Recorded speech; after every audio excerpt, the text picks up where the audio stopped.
Greetings and salutations to all my listeners. This is Pamela Tartar, and you're listening to Factor 9 on Pure Momentum Network. My very special guest today is Michael Williams, and he's the founder of Imagine Hypnotics. Mike is also an accomplished musician. He's a singer and songwriter. And in February of 2013, Mike's debut album, Leaving Dystopia, was released. We will discuss hypnotics, what it is and what it is not, how it works, how it can be very safe, how hypnotics can aid us in knowing ourselves better, including past life regression and between lives regression. Mike and I will discuss his album, Leaving Dystopia, and you can take a look at Mike's work on ImagineHypnotics.com, and for the album, laboroflovemusic.com, and I'll give those addresses again later. Mike, I'd like to welcome you to Factor 9 on Pure Momentum Network, and I'm so happy you're here with me today. Well, thank you, Pamela. It's great to be here. Well, you and I have so many wonderful conversations, and I just know that this one is going to be just as exciting as the other ones. And you're on the other side of the mic this time, so this ought to be fun. How did your interest begin in hypnotics? Well, it's kind of interesting. If you have some time, I can take you a little bit through my path in life and lead you right into answering that question. Oh, that'll be perfect. Okay. Well, when I was growing up, I just looked at things differently. And when I was a young boy, I would say things like, the earth is a petri dish, or we're in a fishbowl. And I would say things like Mars was once like Earth and human progress was helped along by advanced beings. And I just would say these things. It wasn't like I was watching television or reading books and, getting these ideas. It just kind of flowed out of my mouth. And I had, no connection to institutionalized religion, even though my mother tried in vain to raise me as a Roman Catholic. And as I was growing up as a kid, I had what most people would consider to be paranormal experiences. And so in those experiences for me included apparitions. And so that was kind of, my experience growing up as a kid. And I didn't think anything of it. I just didn't think it was odd. I just didn't think anything. I just thought, well, it just is, Right. And then as I was getting older and I got into my teens, I started playing guitar. And then when I was in my early 20s, I was attempting a music career. And then, how that goes. Eventually, you have to go get a quote-unquote real job because you can't pay the bills if you don't have any money. Starving musicians, yes. Starving musician, exactly. And so then I went to go work in the corporate world, and I spent 32 years in the corporate world and had a successful career. But the interesting thing was I never felt completely comfortable in the corporate environment. I always felt like a fish out of water. Mm-hmm. But there were some very valuable lessons learned by working in the corporate world. I look back now, hindsight is 20/20. And so with my practice, I have a lot of clients that come in that work in the corporate world, and they have the stresses and the anxiety and everything else that goes along with that type of life. And I understand it. Yeah. And so, that must be a big help. Yeah. It's a big help. And, a rapport is established right away. And then about, 10 years ago, I hit a crossroads in my life, and I had some significant life challenges, which forced me to look in the mirror and ask myself, what am I doing? And what is my life about? And I had to figure out what my life is about, because I knew it wasn't about what I had just got done, that path I had just got done walking on, because, that was not going anywhere that was going to be positive. So a little time after that, I want to say maybe around the 2005, 2006 timeframe, I started seeing swirling lights at night, and I would see those for weeks, and I never had seen them before. And I would be lying in bed, and these lights would just materialize. Were your eyes open or closed? They were closed. They were closed, Okay. and it was not asleep. That's the important part here. It was not asleep. So Right. what I would be lying there and resting, and all of a sudden I would see these lights. And as I was watching them, they would occasionally they would form into something that was recognizable, like a person or a building. But at the time, when I was first experiencing this, they were so in the distance that I really could not make anybody out, or make out what that building was, that type of thing there. Right. So long story short is this had gone on for a while, and then one evening it happened, and this light was swirling, and it was in a distance, and then it was getting closer and closer and closer. And as it was getting closer, it was manifesting, and it manifested into a being that was, their face was just this radiant, brilliant white light. Ah. And it looked like an ancient Greek philosopher. That's the best way to explain it. I remember now, for everybody who's listening, I was not asleep, so it was not a dream. So if this sounds odd, think of me sitting in bed and experiencing this whole thing. And this face materialized, Pamela, and it was right in front of me. And there was this telepathic communication. The face was very stoic looking. And essentially the communication to me was, hey, Mike, you know what? It's time to make a shift. There's a new path. And I had this feeling of amazement, this bliss, this love. And at the time, I thought I had actually seen God. Right. Yeah. And I can see why you would think that. Yeah. So I had to basically take stock and figure out, okay, what's going on here? What was this? What was this all about? I had never had an experience like this before. And I started questioning everything about my life and existence in general. And so shortly after that, I started consuming everything I could find on metaphysics and spirituality and consciousness. And I ordered a book back in 2009 called Memories of the Afterlife, which is a book by Michael Newton. I bought the book thinking it was a book on near-death experience, NDE. It was a pre-order from Amazon. And when I got the book, I said, well, this is not about NDE. But I started reading the back cover, and it piqued my interest. And long story short, I read the entire book in 3 days. It was an amazing book. It connected all my dots.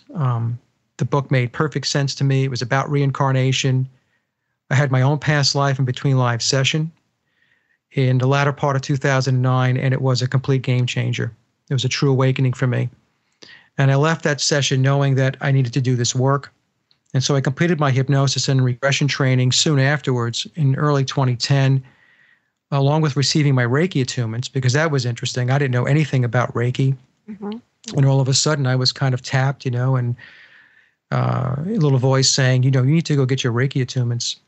And I did. And today I'm a Reiki master, and received my Life Between Lives training from the Newton Institute. And I never looked back. It's been an extraordinary ride. And that's how I got into hypnosis. That's the story. Well, that's really exciting. I want to ask one question.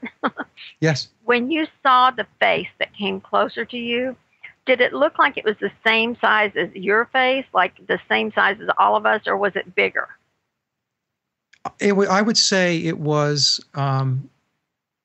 maybe a little smaller than a regular size face. It would be like if we were sitting at a table across from each other. And that's, if I had to put like a perspective around it, it was like that. I see. Okay. I have had similar experiences, but my the faces were huge. Like to my waist and up was the head. Okay. So it was very, very big. So I wanted to know about that, but we won't go into that any further. Thank you. Now I'm having difficulty with my eyes, so I couldn't read the bio that I had for you. But I want you to explain to us what the designations, the little letters after your name, are about. Okay, the CMHT and the RMP. Would you explain what that is, please? Okay, CMHT is Certified Master Hypnotherapist. Okay. And RMP is simply Reiki Master Practitioner. Okay. Thank you for explaining that. That helps me and helps other people know what you just said, that's what those letters are about after your name. And people can go to your websites that I gave out earlier, and it's Imagine Hypnotics.com, and they can read your bio there and look at what all your services are and really get an education on what hypnosis is about. Yeah, I spent a lot of time on the website. I really wanted to get the information out to potential clients, Pamela. I went to a lot of sites and there's just a lack of content. And I thought, well, I'm just going to put a lot of content out there. Well, I appreciated it and I learned quite a bit. Thank you. Now, what is hypnosis exactly? It kind of explain that to us, what it is, and in there somewhere at the end, put what it is not. Well, hypnosis is a natural state of mind. That's the first thing I tell all my clients. Most people have their perception and understanding of hypnosis based upon TV and the movies. And that's not how it works. And it's a natural state of mind. And you go into hypnosis at least twice a day. When you first wake up in the morning, that little groggy state. And then at night, that in-between state, right before you nod off to sleep. That's a hypnotic state. And when we talk about a hypnotic state, it just means that the brain waves are slowed down. It's a trance state. Mm-hmm. So when we're in our conscious mind, that would be the beta waves, and our beta waves are 13 to 40 hertz. When we go into alpha, which is the next state down, would be 7 to 12 hertz. And then there's theta, which is 4 to 7. And then delta, which is 0 to 4. That's delta is sleep. Well, that makes a lot of sense, Mike, because I do my spirit work in the morning before I get up, before I'm fully awake, and then again at night before I go to sleep. And so that makes a lot of sense to me. Well, that's all it is. It's a slowing down of the brain waves. And that's what I explain to my clients. It's not anything magical or mystical. Mm-hmm. Some folks like to play it up that way. I am not that way. I want to be, just this is what it is. Take the mystery out of it. It's just slowing down the brain waves. So when we get clients into the brain waves that go slower, alpha as an example, 7 to 12, that's where you can do a lot of relaxation, visualization, your creativity. And theta is where you want to be when we're doing hypnosis, especially if we're doing spiritual regression like past lives and between lives. That's where your meditation and spiritual regression types of work can be done. Oh, that's great. And we're going to get into that in the second hour in our member section. So everyone that's listening, be sure and go and sign up now so you can be ready to hear the second hour when we go into it. So, Mike, what is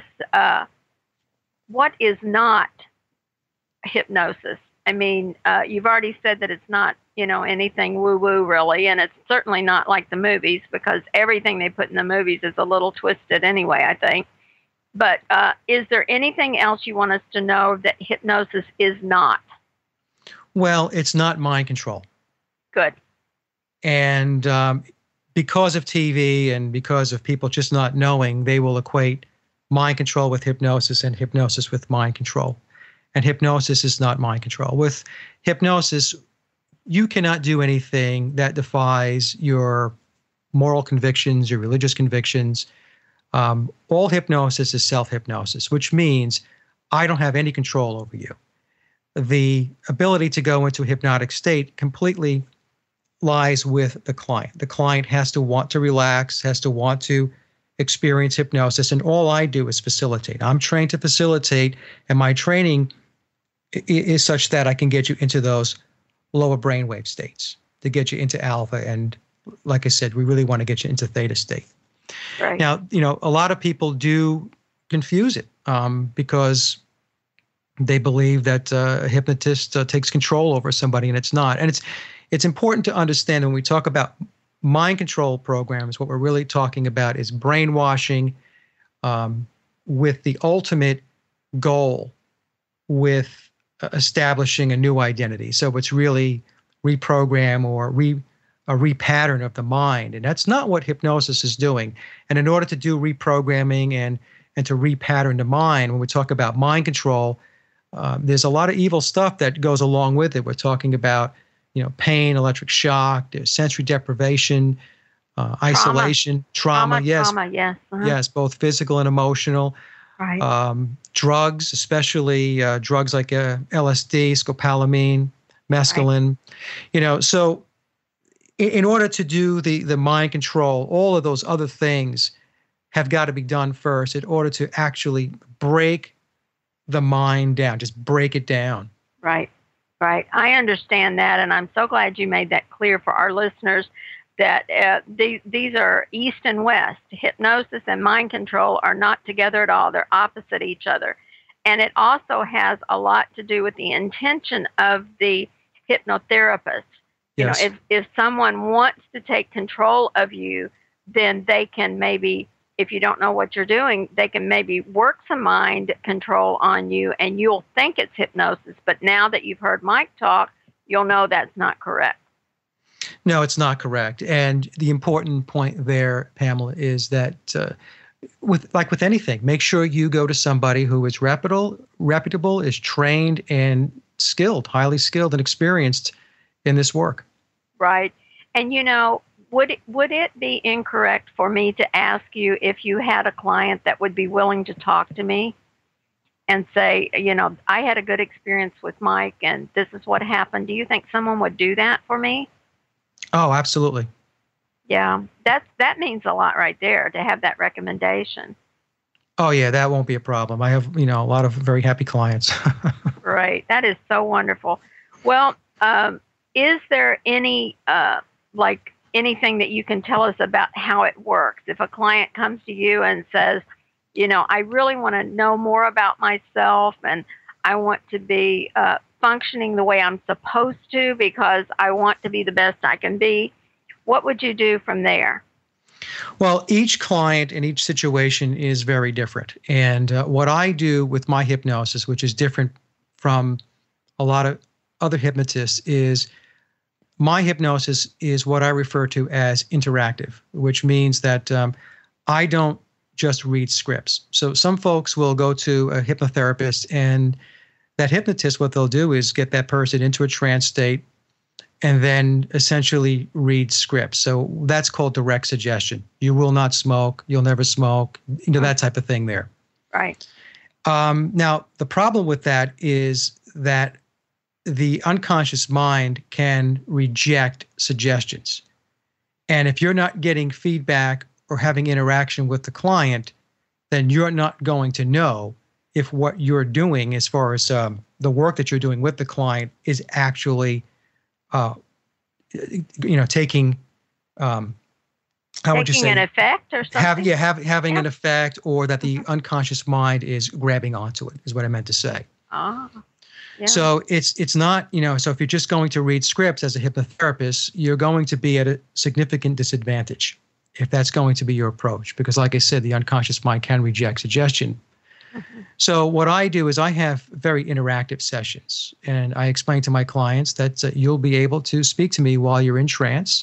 Just like you sleep, you can speak without awakening. Mm-hmm. And we're going to have some dialogue and we're going to do some exercises. Because the key to getting a client to change and to shift is to get the unconscious mind to become aware of what needs to get done, what needs to get fixed. And the unconscious mind is very, very good at, once it becomes aware, at working on something. Mm-hmm. Yeah. So as an example, I'll give you a real life situation. How to have a client. I still see her periodically, but she came to me a couple of years ago, maybe it's more than a couple of years ago, maybe 3 or 4 years ago. And 47 years old with rheumatoid arthritis. And, single mom, 2 kids, 2 boys. And she was having a very difficult time functioning. There were some days where she was virtually incapacitated. From pain or from the crippling effect? Yeah. Pain and swelling. Yeah, bless her heart. Pain and swelling. And so, of course, Western medicine, their fix for that is just keep taking all these pills, just keep taking anti-inflammatories and, whatever other types of prescriptions they hand out for arthritis. And the problem is with a lot of folks who suffer from RA is that the medications, if they don't work, and many times they don't work, this creates fear. The client now starts to panic. Okay, well, this is not working. So, what's next? So anyway, this client came to me and asked me if I can help them. And I said, well, I'd be more than willing to try to help you, and I believe I can help you. Now, this is the interesting part. And when I talk about interactive hypnosis, this is what I'm referring to. There's a technique called parts therapy. And what parts therapy means is that, our overall character, our being is our ego. But our ego is made up of sub-egos or parts. Now, what I did with this client was I did parts therapy, and I had the part come out that is responsible for the pain. And I had the part come out that is wanting to not have the pain. And so we do this. It's a rather lengthy type of session. It's at least an hour to do this type of session. The client has to be very, very deep. I have to have them in theta state for this type of work. It can't be the lighter alpha state. And so I can actually converse with these parts, and the parts will speak to me as if the client is not there. It's like having 3 people in the room. I understand. Right? It's very interesting. Yes. And as I'm talking to the part, I said, why do you do what you do? And the part that causes the pain says, well, I create the pain because she won't slow down. Everything's about work. Everything is run, run, run, go, go, go. She's not taking any breaks, not taking any vacations. She's not spending enough time with her family because everything is about working. Mm-hmm, mm-hmm. And so the way I slow her down is I push the pain button. And when I push the pain button, she can't run. She has to go lie down. She has to go put her feet up. And I said, well, you realize, I said, that it's putting the client, I'll call her Jane, in a lot of pain. And the part is, well, I understand that. But if she gets balance in her life and brings balance into her life, then she won't have to worry about the pain because I won't push that button anymore. Phenomenal. Well, yeah. And what happened was I did a lot of work. That was the first session. We had a couple of more sessions after that. And her pain and her arthritis subsided drastically. Wow. Drastically. She went to her rheumatologist, and she walked in, no pain. And the rheumatologist looked at her and said, wow, you're doing great. I guess, the medications are working. Yeah, right. And she told the doctor, no, it has nothing to do with your medications. I went to a hypnotist, and it's hypnotherapy. So what this really, says is that the power of the mind is extraordinary, absolutely extraordinary. Yeah. Oh, that's wonderful to know. I do similar work when I do emotional body work, and I talk to the different parts of the emotional body. So I'm very I'm very acquainted with what you're saying, and I'm very interested in it. And I know it works because I do similar work. And the different parts of us, our amazing being, all want to communicate with us. They all have some information to give us, and it's so great to hear that you can communicate with the different parts of self of that person, and then get some information that you can use to help the person. That's a great story. I'm glad you shared that with us, and it's good to know that she's gotten some relief. She's doing very well today, very, very well. Now, do you, when you say you have every little while she comes back, is that kind of like a brush-up session, or, do you go in there and ask that part of her if things are going okay? We don't want you to have to push the pain button again, or what are those brush-up sessions? Yeah, we call them tune-ups. They are, we tune them up, and we do actually go in, and because sometimes, she will venture into being out of balance. Yeah. And then she'll come to me, and, we'll go in and talk to the part. Or if I'm not doing parts therapy, I'll utilize some other techniques to essentially get her to relax and understand we have to get the balance back in the life. Now, the thing is, what a lot of people have to understand is it's not one of these things where, you do it once and it's fixed forever type of thing. Some things can be, but many things are not. So it's like anything else. You have to continue to focus and work on yourself, right? Mentally and physically in order to keep yourself healthy. And this is no different. Right. Well, I always say that healing is not magic. Healing is something that I personally live into every day.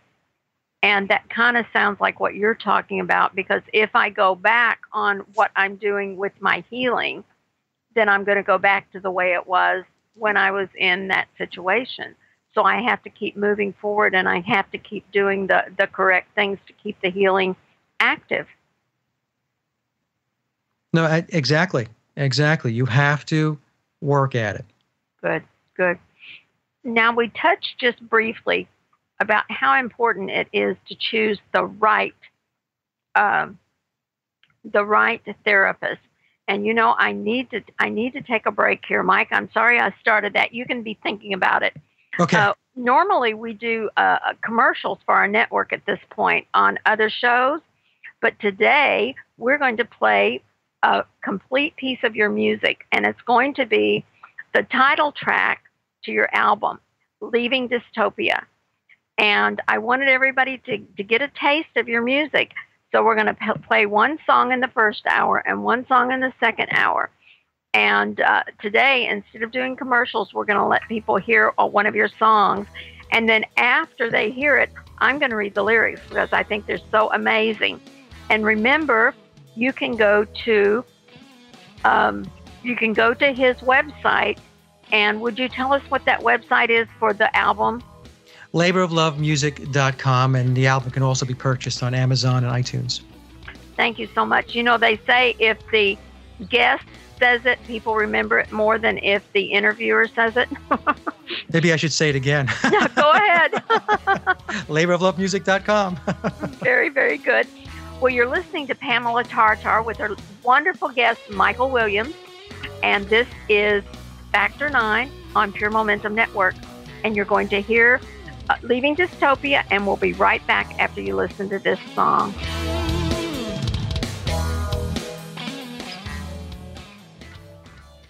You are listening to the Pure Momentum Network.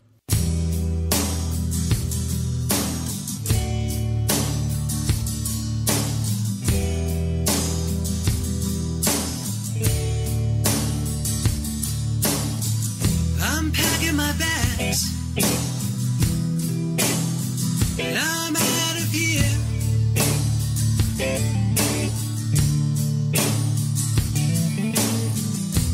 Riches to rags. Can't live in fear.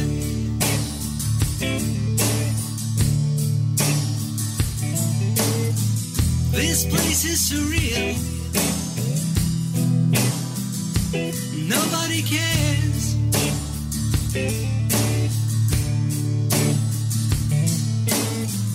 It has no feel, just blank stares.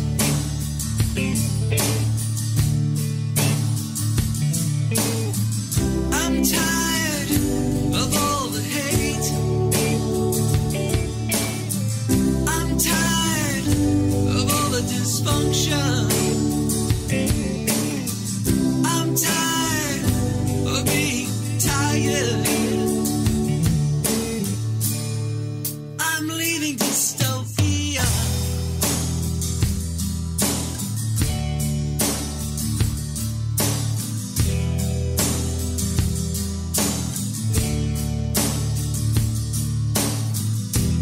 I'm not a slave, so please go away.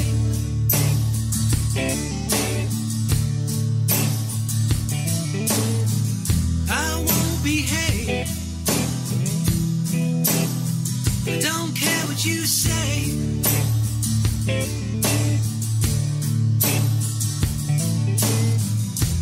I don't sleepwalk.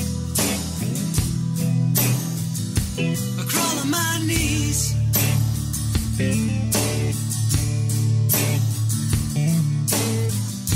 And I don't sheep talk. So you can be pleased.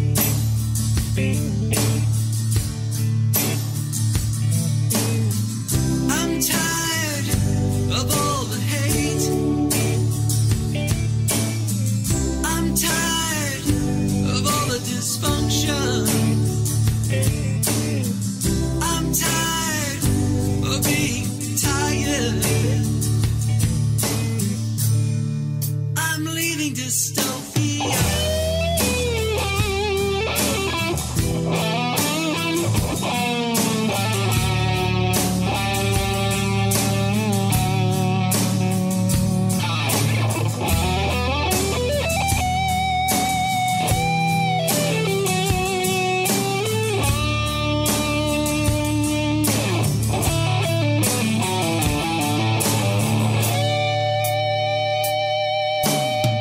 I'm packing my bags,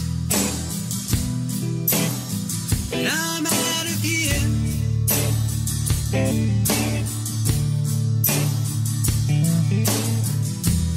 Riches to rags, can't live in fear.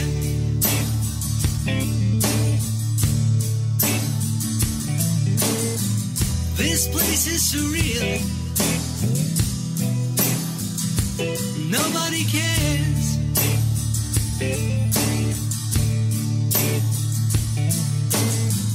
It has no feel, just blank stares.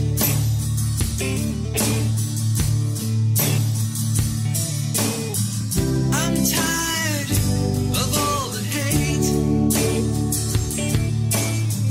I'm tired of all the dysfunction. I'm tired of being tired. I'm leaving dystopia.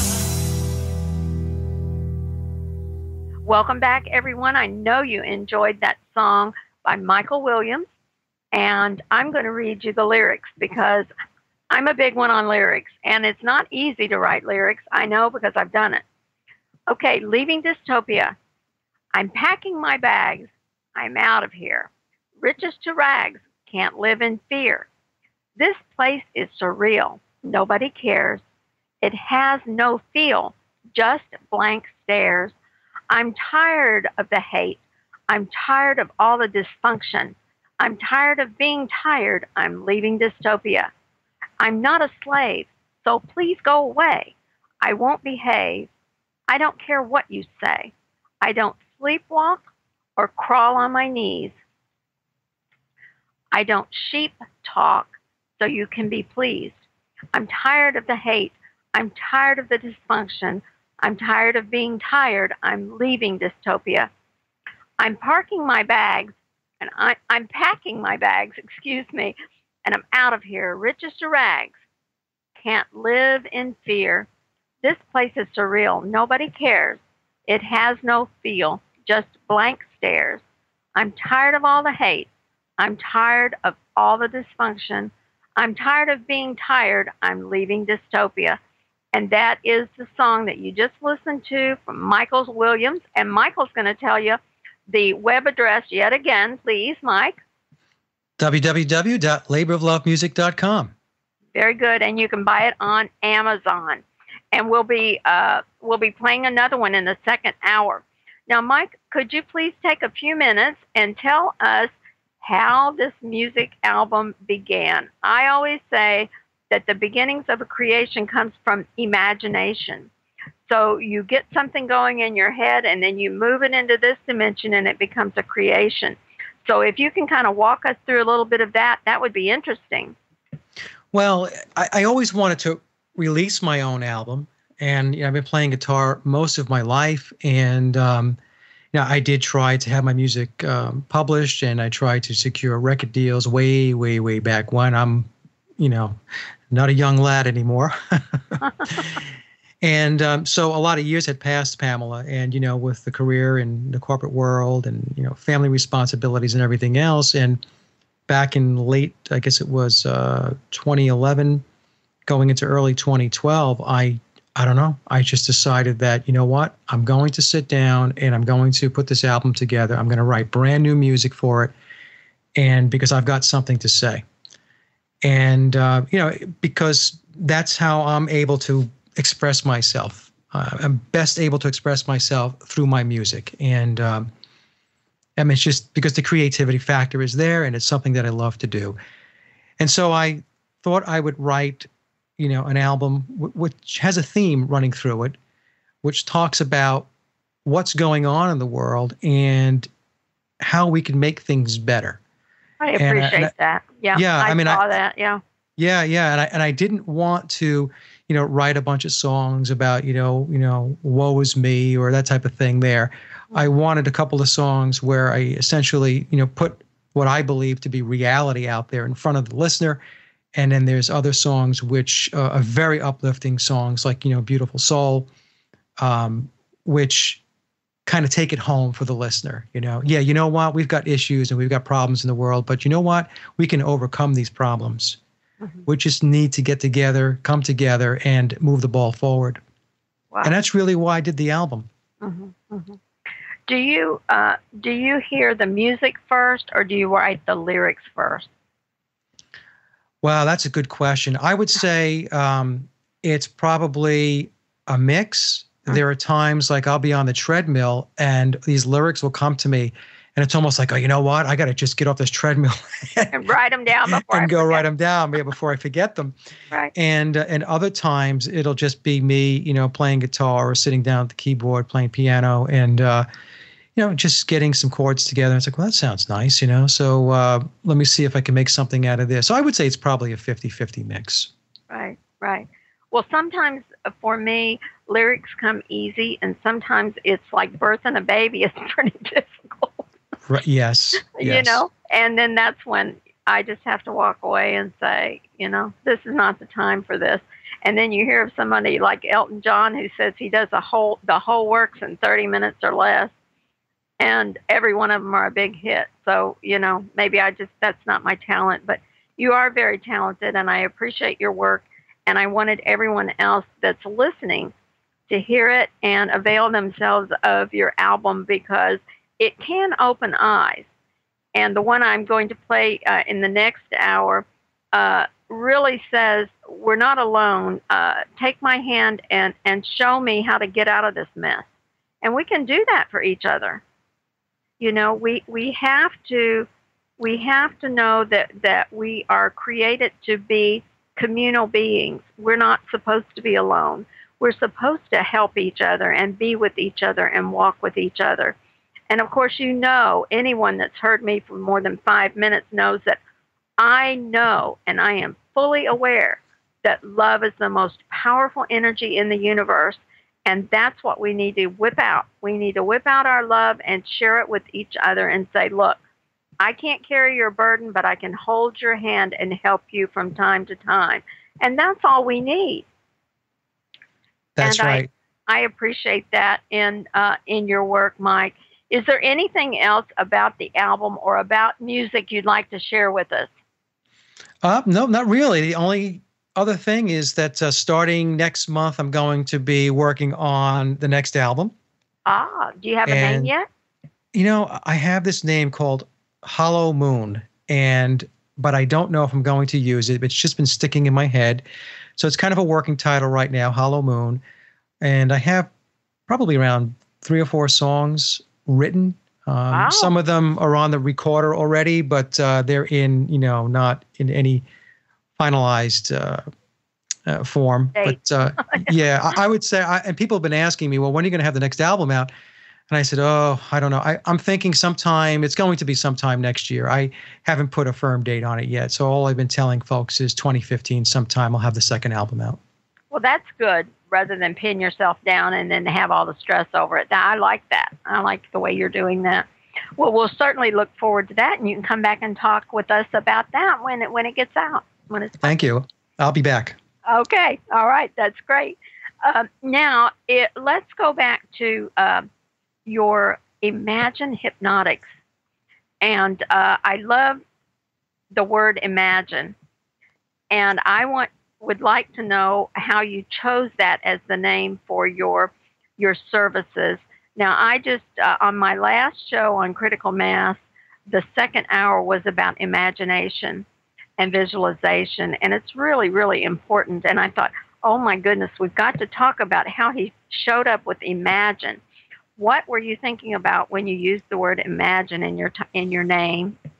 Well, there are actually two sources. The first one is that your imagination is very, very important when we talk about hypnosis, because your imagination is the language of your unconscious mind. So when you can imagine, then you're going to be in the direction you want to be. So I tell people your thoughts create your reality. So, you have to imagine in order to do that. So that's one. That's 50% of how I got the name. The other one is that I love John Lennon.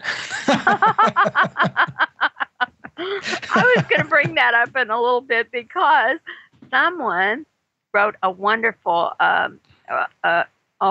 recommendation for your album, and he said that he thinks you channel John Lennon. Yeah. Do you remember that one?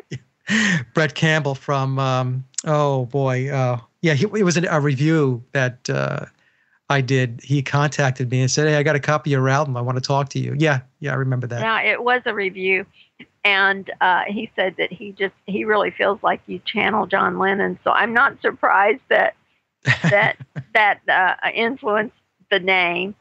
And of course, you and I are similar ages. I'm probably a little older than you, but the Beatles did affect all of us, and even people that are not into music. I feel like the Beatles did affect them in some way, and even our whole society. Yeah. So. Yeah, I could talk for hours about the Beatles, but I'll just say this: that some of the greatest rock music ever written. Yeah, absolutely. And again, people need to look at the lyrics, because a lot of the stuff that was written way back when fits right now today. Yes. Read the lyrics, and I love for people to enjoy the music. But let's know what we're hearing here, and it might help us out. So imagine Hypnotics, and I read somewhere on your website that you like to have an upfront consultation that's free, and I guess you're trying to get an idea of what they want to do and what their need is. Right. So a client will call me up, and what I'm trying to do is to get some more specifics about their issue. Sometimes a client will call Pamela and they will have multiple issues. Mm-hmm. They want to work on, they want to work on stress. They want to work on being depressed. They have fears. Mm-hmm. And so what we have to do is, we can't work on all of those things at one time. So what I ask them to do is to prioritize which issue is most important to them right now. Right. And what's very interesting is typically there is a core issue, mm-hmm. and that core issue has tentacles. Right. So if you solve and resolve the conflict of the core issue, then these other issues that they are experiencing typically go away. Right. But that's what the consultation is typically about, is, just to understand a little bit about what their issue is. And it's also for me to introduce myself to them, because rapport is so important. Oh, I imagine it is. I know it is. And people need to feel safe with you. And I think that that's really important, that they get that sense of themselves, how they're responding to you, what their inner self is saying about this person that's going to be helping me. I think that's really important. And you know a little bit about my work, and one of the things that I'm working and talking about lately is knowing yourself and maturing and unfolding to our potential. And it sounds like that your Imagine Hypnotics fits right in there with that, because as you learn more about yourself and change things, then you become more of who and what you really want to be. That's exactly right. And what I'm seeing, Pamela, is a lot of clients coming in for that exact reason. They want to know more about themselves. They innately know that they are more than what they have been led to believe they are. Right. And I can't tell you how many clients have come to me to say, "Hey, you know what? I'm not taking any more psychotropic drugs. I'm not doing that anymore." Right. I know I can feel better without that stuff. Oh, and That has to make you feel very, very supported when you hear that in your work. You must feel, oh, this is great. This is all worth it to hear someone say that. Well, it is. It's first of all, it's true. Yes. And but what I get excited about is the fact that we have another human being who has entered the room and said, you know what, I want to essentially cleanse myself of this stuff that I've been ingesting, and do it more holistically and energetically and get well. Right. And so it puts a big smile on my face. There's no doubt. Oh, I'm sure it does. I'm sure it does. Now, after people have come to an understanding and some help, do they speak to you about knowing themselves better or functioning better, or what are some of their responses to you after they've been working on themselves through hypnosis? Well, it depends. Some clients you will see, they'll come once and you may never see them again. And that's, that's just the way it is. Yeah. But I have many other clients that come to me and they will come back for follow-up sessions, or they will stay in touch with me. They'll email me and tell me about how their life has improved, how the shift and the change took place. And they're very excited about the path that they're on. And that makes me feel good. It's it just makes the work worth it. Right. Because when you do this work, when I do this work because I want to help people. That's what I want to do. Absolutely. Right? It's all about helping people. And so if I can help somebody get on the right path, understand their purpose in life, get reconnected to spirit, if I can help them do those things, if I can be that conduit, if I can be that catalyst, it's worth it. Right. And, I talk about how the work we do these days doesn't feed us because it doesn't make the full circle. But when you do your work and people respond to you and say, oh, what we did was great and I'm seeing the results, that's a full circle because you put out and gave of yourself and your creativity, gave it to that other person, and then they're giving you back the results. That's the full circle that we're looking for. And when we have that circle that comes around, then our work is not hard on us. We can do it and not be stressed out. It actually feeds us when we get that full circle. Now, when we work in the corporate world, you rarely get the full circle. And so it is stressful and it is difficult. But when we do the work, like when you had your experience and knew you needed to do something different, it was time for you to do something different. What you chose to do does make that circle and it does feed you. And I'm glad to hear of that because the stress in the corporate world is killing us. It's one of those slow kill things. And I love to hear the stories when you're fed back from your work. Well, the corporate world is a perpetual motion machine of self-inflicted crisis and drama, right? Which they have to have the fear factor, although no corporation will ever admit this. It has to be part and parcel of what goes on. Otherwise, there's, quote unquote, sense of urgency, right? Right. And if there's no sense of urgency, then you're not going to work hard. Your production will fall off. Right. You're not going to be productive. So, so the point being is that you're absolutely right. It's not full circle in the corporate world. It never full circles. People are constantly on a stream of high stress. Right. And anxiety, it's that stress level, that switch is always on. Yeah. Well, I've done talks on that, on the capitalistic system and the corporate world and all of that, and how it is absolutely using us up. Yet again, we're the resource to fuel their machine. And when you do the work you do, helping people unfold and get to know themselves and make changes, and they're making changes from their own awareness. You're talking to parts of them and getting information. Boy, you can't go wrong there. I mean, it's a win-win all the way in my book. Yeah, and it's a tough thing. And like I said, that's why I said before, my experience in the corporate world has been very, very beneficial to the practice. Oh, I'm sure. because so many folks, so many clients come in and they work for corporations, and they don't think that somebody understands them. Right. Right. And, well, we really are taught to not whine about it. Right. They say don't whine about it. Just go do it. Everybody does it. You do it. Yeah, just suck it up. Right. Right. And it just gets more and more and more.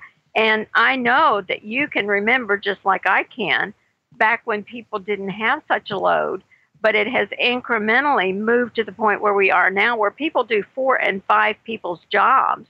Right. 20 years ago, there were 4 and 5 people doing what you do every day.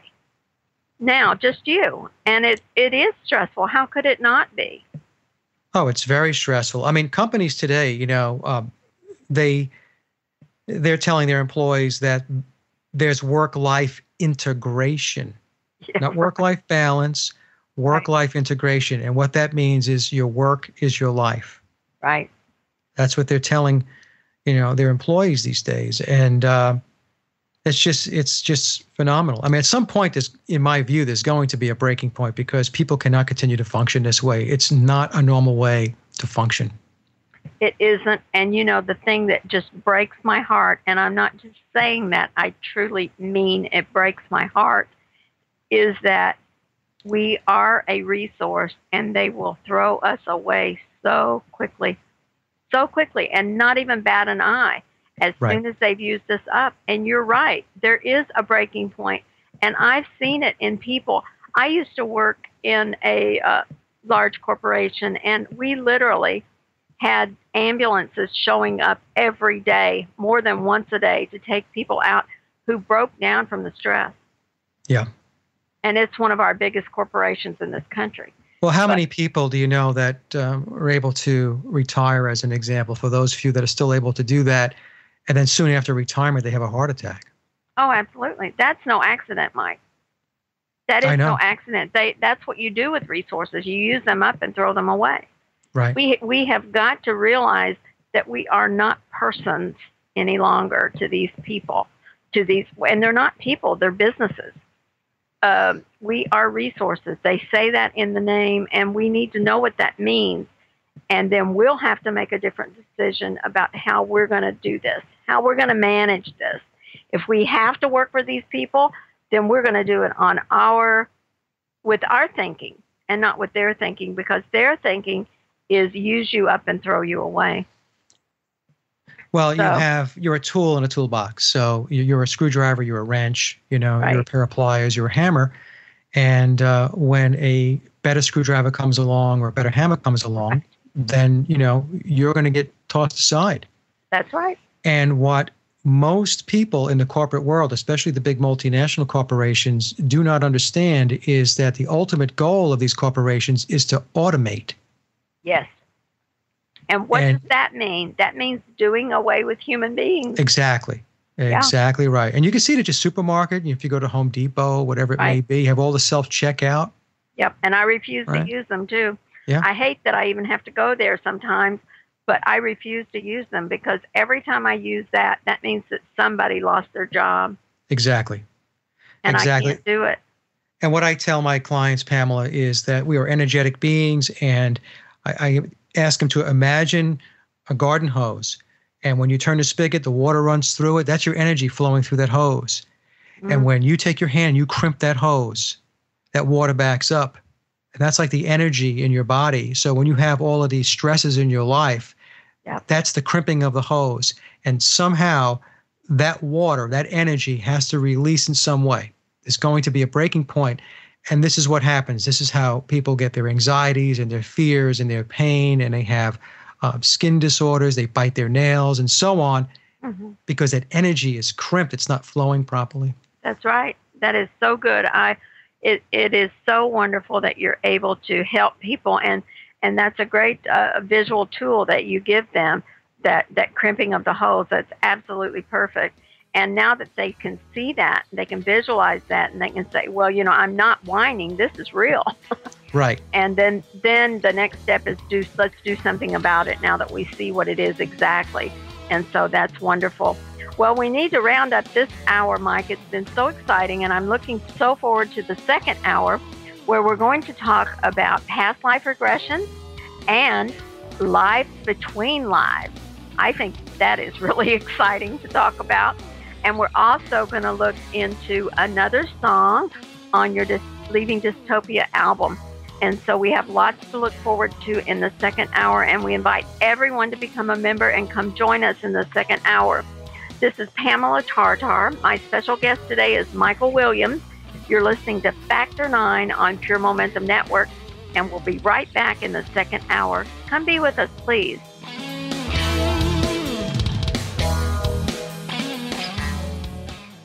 We invite all our listeners to join us in the members section for the second hour of all our shows. We encourage you to click on the subscribe button, choose a membership type, pay with PayPal, and voila, you're a member. Enjoy all Pure Momentum Network material, the second hour of all talk shows, extra interviews, and all